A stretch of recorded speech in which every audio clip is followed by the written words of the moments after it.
Welcome to this little speech about training education in cybersecurity.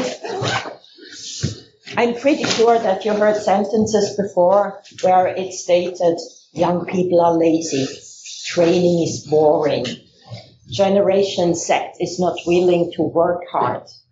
This is not at all my opinion. On the pure opposite. I think that the young generation, they are super motivated. They are willing to learn. Sometimes they are like sponges picking up stuff and picking up stuff really quick because generation TikTok, they are on the fast path and maybe they are not willing to work hard, but smart. So why not go in this part? My name is Claudia Zeuren. I picked this picture by purpose because I liked it a lot, and it's presented on the GOhack by you. Thank you for that. When I did this photo shooting, the photographer asked me to bring a gadget from my job and my education and my background. So instead of like wrapping a mouse around my neck, I decided to bring this mask, even though that I'm not really related to Anonymous. I'm working still at SIX Group. I've started there 2019. I'm there a SOC trainer for the people doing the night shifts to enable them handling certain incidents during the night. And also because I have to teach them and to enable them how to do that. Of course, I'm working in the SOC as a senior detection analyst because I have to know myself how to do it before I can train somebody else. Furthermore, I'm a quality assurance manager. I'm doing the checks that the incidents are handled not only correct, but the same way so that the auditor is happy and we are happy and it's well presented. And furthermore, I'm doing the ITC apprentice training for the 3rd and 4th year of the apprenticeship in the ICT environment. My agenda for this little speak here is I will present SIX Group really briefly, going through that real quick. And then focus on 2 parts. One part will be how we are training the apprentice in the SOC environment and what we are doing in regards of education in our SOC that I'm working in at the moment. So what is SIX Group all about? SIX is the backbone of the Swiss financial market. It started in 1930 already with the stock ticker service. And 3 years ago, the SIX digital exchange came to that, the SDX. So this is the path that we are going. What is it all about? We have around 4,100 employees at the moment, are located in 19 countries, 27 locations, and we have a whopping 86 nationalities. So diversity is something that we are living there. What is SIX all about? I'm sure exchange is something that you are familiar with, the Swiss exchange, the Spanish exchange, and the SDX being the digital exchange.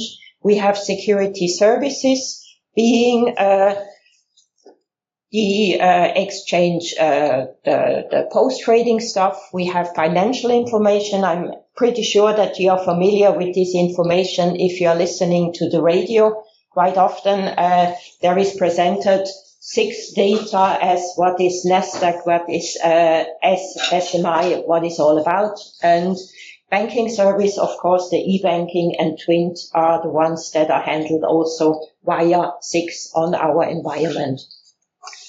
So what is cybersecurity and education training all about? Before we go into details how SIX is handling this, I would like to do a little recap. I picked a landscape that can be anything. I picked this one from the European Union Agency for Cybersecurity that is pointing out that malware is still a big thing, but also manipulation of data. So fake information can be a trigger there. But again, social engineering being still a huge part of it. What are we handling on a daily basis? It's pretty sad to say, but 2024, phishing is still a thing. And phishing is the one that we are handling in the SOC far most. The majority of the incidents that we are handling on a daily basis are related to phishing.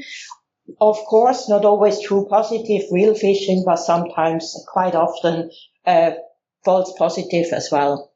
And then what is the target? What is the objective? We heard it before. It's data theft, it's financial fraud, it's password stealing or credential harvesting and whatnot.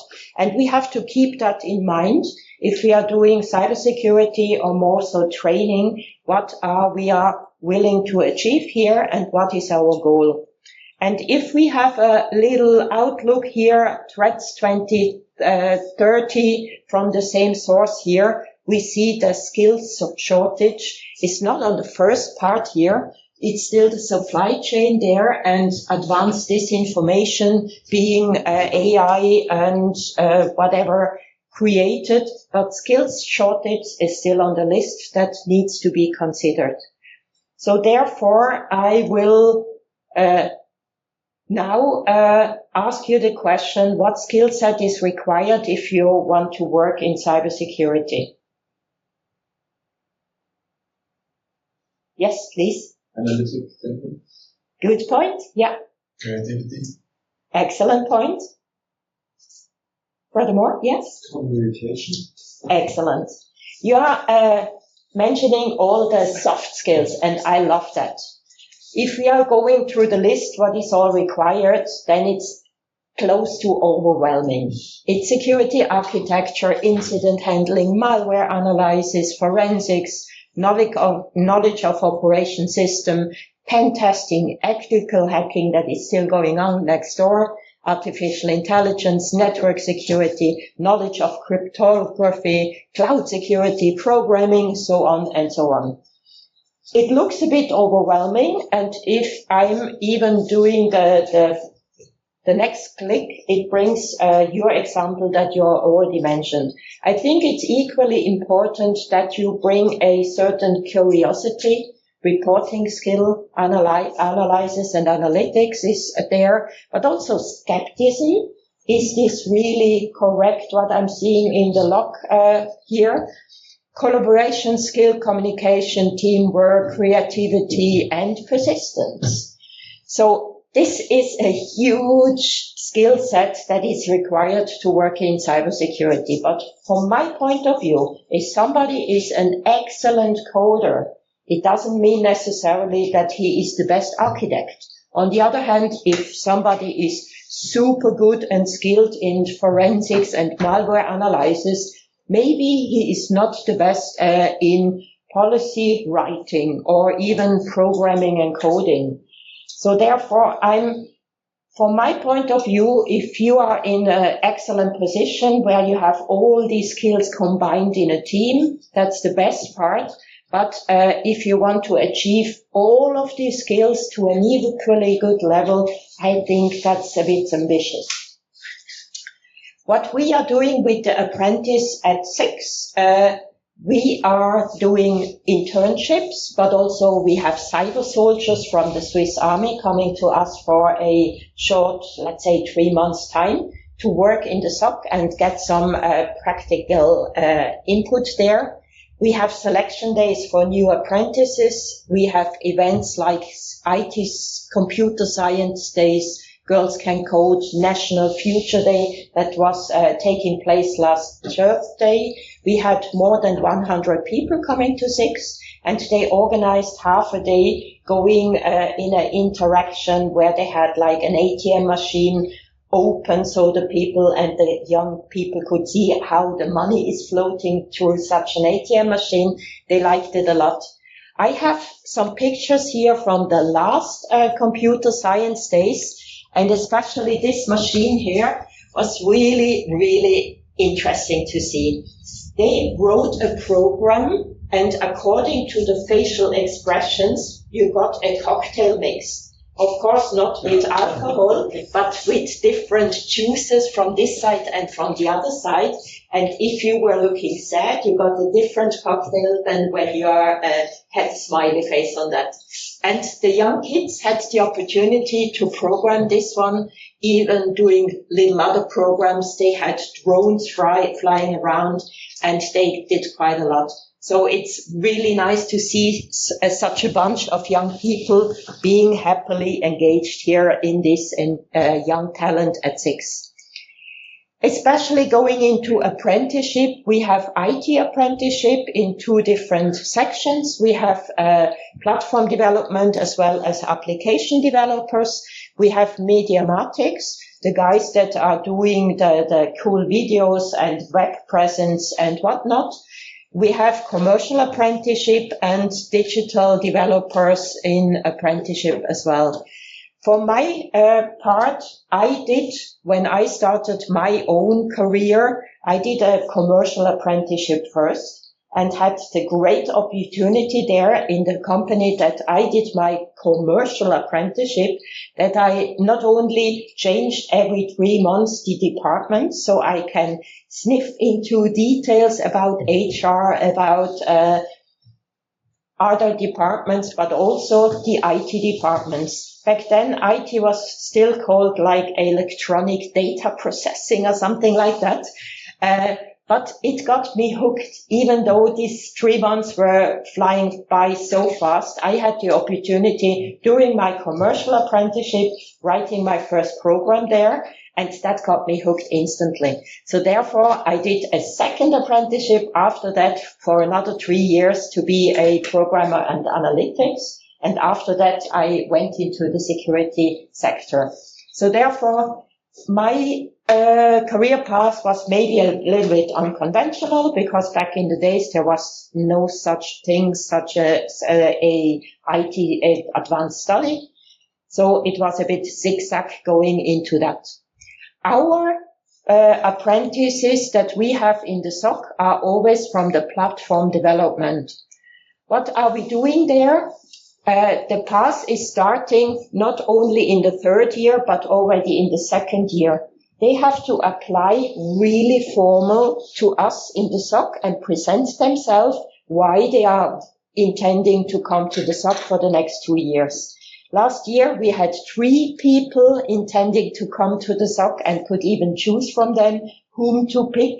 And then in the 3rd year, we are defining together with them a learning path. We are doing coachings and trainings, super hands-on incident response, and we are doing an official reporting with grading, accomplishments, and improvements there. Then in the 4th year, it's getting more complex. They are having the opportunity to go to different teams in the cyber department, not only in the SOC, only in brackets here, but to threat hunting, vulnerability management, the red team, the platform engineering, whatnot. And especially in the 4th year, they have the opportunity to finish with us the final thesis. The EPA is the individual practical work that they are doing.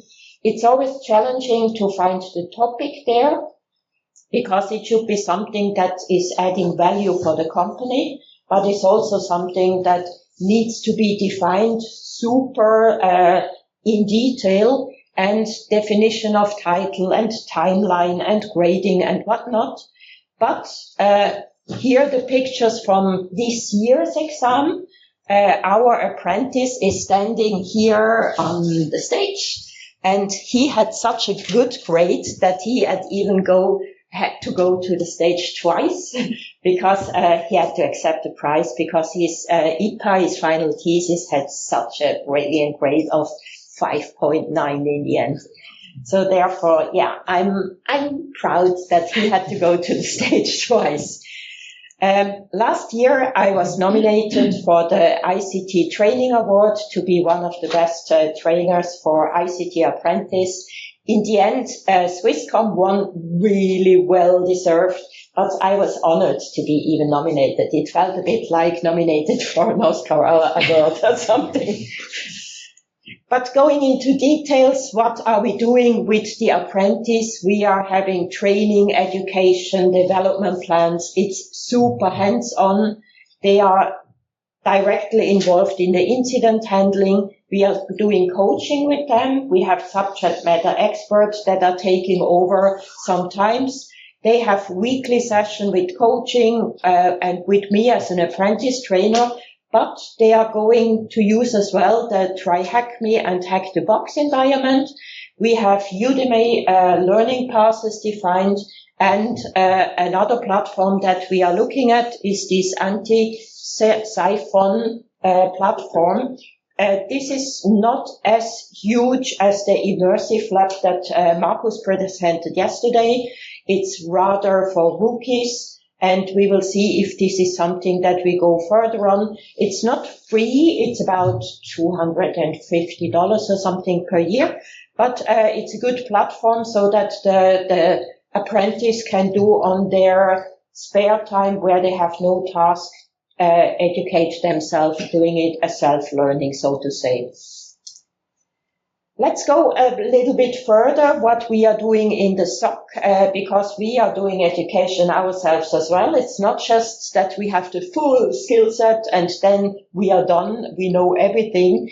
It's the advantage and disadvantage working in cybersecurity. Every day is something new is popping up. The adversaries are getting more sophisticated. And so therefore, what is the SIX SOC all about? We are about 50 people, but this is including the night shifts as well. I mentioned that before. We have the opportunity to use is a powerful word, to work together with these operators during the night shift, but during the day we are approximately 15 people in the SOC doing the incident handling.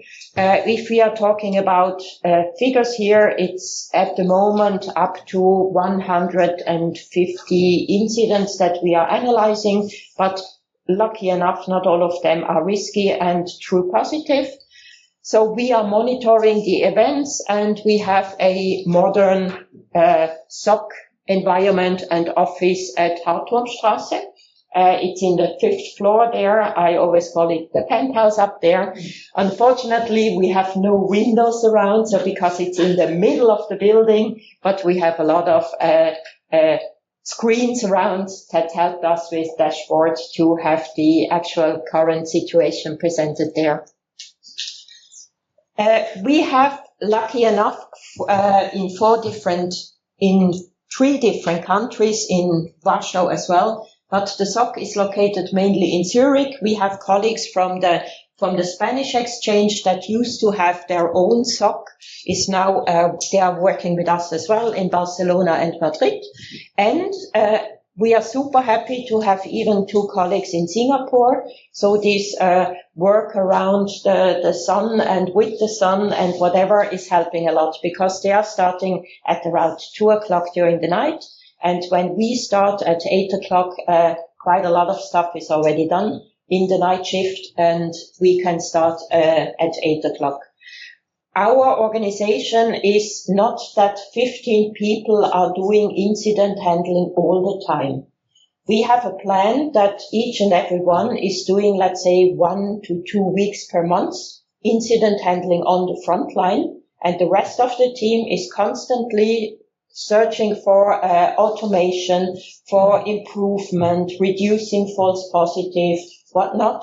So therefore, it's not that we are engaged all the time from 8 to 6 o'clock with incident handling. It was mentioned before, this can be a little tiring if you are constantly just doing incident handling. So I like the approach that we are having at the moment.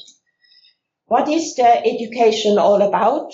Here is the SANS and training roadmap, but this is just one example. It's not something that each and everyone has to follow, but nevertheless, I think it's a good approach if you want to start somewhere with this education. You have the baseline skills, you have focus roles, and you have crucial skills or more into details. I did this training about hacker and techniques. It's called hacker tools, techniques, exploits, and incident handling. Lately, it was a training in 6 days. The last day was even a capture the flag event, so therefore 5 days of training. But it was challenging. It was super fast. It was super into details, and the trainer were excellent. But silly me, I booked the wrong time zone. So it was the correct course that I was booking, but I booked the one in the time zone of America on the west side. So therefore it was 8-hour shift. So my training started at 5 o'clock until 3 o'clock in the morning. It was something different. On the other hand, it was the huge advantage was it was super quiet in the house. So I could focus on the training fully there. I had the morning to sleep in a little longer, do some stuff during the day, and started again at 5 o'clock in the evening. I realized maybe this is my time zone because it was working fine. But this is just one picked out of this entire roadmap from SANS. Of course, we have possibilities and option to do certifications. What I did is 2 of them. I did the CISA. This is more for auditors because I used to work in the UBS card center doing the PCI audits there, and it was helpful to know the mindset of an auditor. It helped me tremendously doing this certificate CISA. And additionally, the CISSP, where Peter was my supporter in the end to do the entire training session and whatnot. Because I figured out myself, I'm not sure how you are handling that, but I had never at school a lesson how to learn. My nephew is now in the first secondary school. They have training lesson how to learn and how to learn different things. I never had that. So therefore, as a preparation for the CISSP certificate, that was in a few years back when the certificate took 8 hours with 250 questions, multiple choice. And I took these 8 hours. In the end, I had like 7 minutes left or something. So I needed that. And to prepare myself for that, I had a training coach. And she was not in the cyber business, but she was a teacher and helping me to sort out these little chunks of learning and how to process it and how to remember it.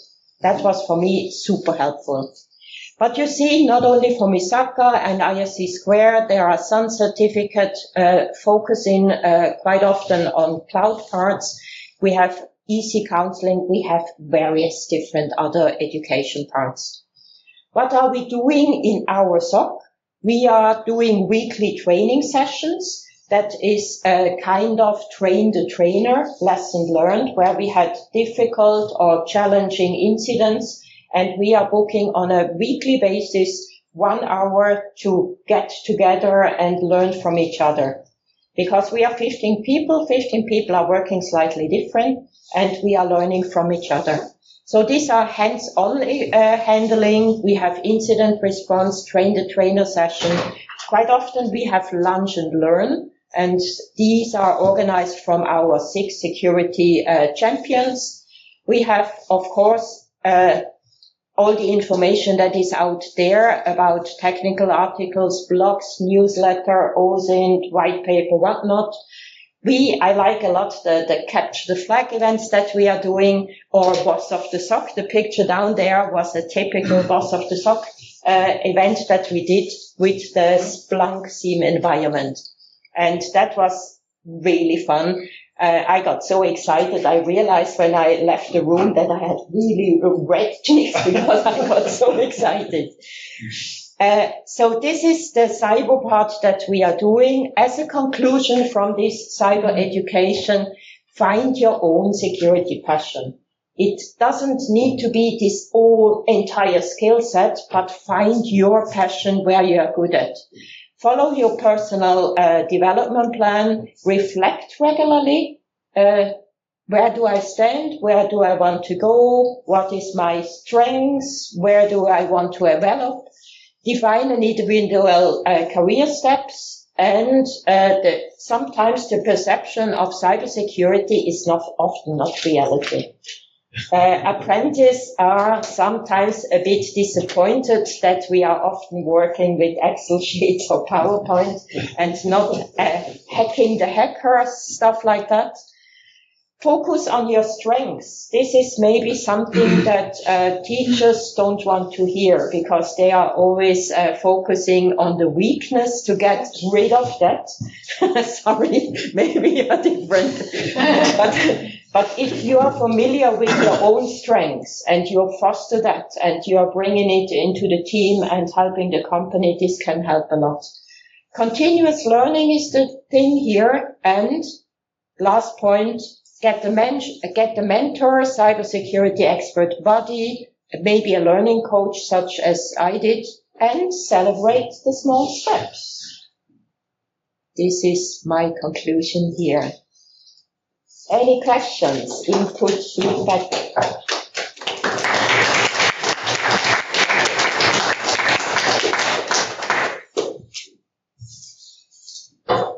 Yes, please. Maybe much more feedback or thank you. I think it's really great to see that you're working on not just building skills on university level, but I think the Berufslehre is a superpower of Switzerland.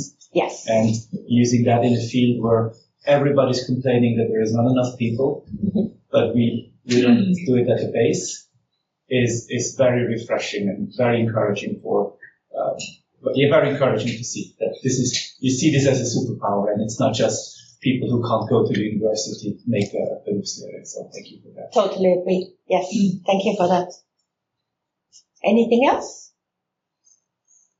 Yes, please. So, are you creating your own training materials for that, or is it something that you source from elsewhere? It's developing constantly. We are using the internal stuff that we are already having. We are creating incidents and document them to train the apprentice again, but it's super hands-on. We have a path that is more theoretical. I call it cybersecurity from A to Z, and A starting with access management, Z being 0 days. This is more for the rookies and as a basic. We have internal on our Confluence site quite a lot of description with knowledge base, but with special content for the apprentice as well. Furthermore, I always encourage them to write their own like Spickzettel or cheat sheet, exactly. Because if I tell them something and they are writing it in their own words, it's adding value again. Is this answering your question? Yeah. This? For the third step of your training plan, the internal trainings, lots of the sort, I think you call it, who's working on this? Is everyone contributing by themselves, or is that one person who has the responsibility to run this program? The last time, thank you for this question, the last time we did this Boss of the SOC was internationally. It was a few groups in Switzerland, a few groups in the Netherlands, in UK, in America, and where not. And here in Zurich, they in the club, what's the club called? It's also a cinema. It's near Badnerstraße. They had this club there, and instead of the dance floor, they created some desks with monitors and whatnot and participating there. Quite often, 6 is just building one group. And this group is containing not only of SOC people, but also defenders and from the red team and whatnot. The more diverse, the better, we figured out. And quite often we are just enrolling there, building our own teams and being as 6 there part of this organization. We did capture the flag internally as well, because just as a training how to build that, but it is super time consuming to do stuff like that. So therefore, participating is fun, doing it is a lot of work. Okay, yeah. Claudia, Yes, please. you were in this job for some years now. Do you see that things have changed over that time, the way you work with the apprentices and with your pupils or students? Thank you for these questions. I learn myself always additional stuff for each and every new student that I'm coaching here. I did the 10th final thesis last year, so therefore I'm doing it for quite a while. And I see that the people are different, the approaches are different, and I'm learning myself. But speaking more generally, what changed? It's a bit frustrating that awareness campaigns, as presented yesterday by Markus from Swisscom, not every company is doing it the same way. And sometimes it's just overwhelming. They are sending out phishing training mails and to a sheer crazy amount, and the response from the people are more paranoia and really recognition and sensibility and how to recognize that. So therefore, it's a bit frustrating that we have to talk in 2024 still how to recognize phishing, how to build a strong password and not reuse it everywhere. So therefore, education changed, and we have the budget, we have the sensibility and the awareness from the top management that this is important. That used to be different, let's say 20 years ago, when the top management simply didn't see the benefit of doing trainings like that. But yeah, it's never ending. Yeah. I'm going to cut here just so that Dario has a few minutes to get ready for his talk, which is the next one in this room. But thank you very much, Claudia, for coming and sharing your insights. I think it was such a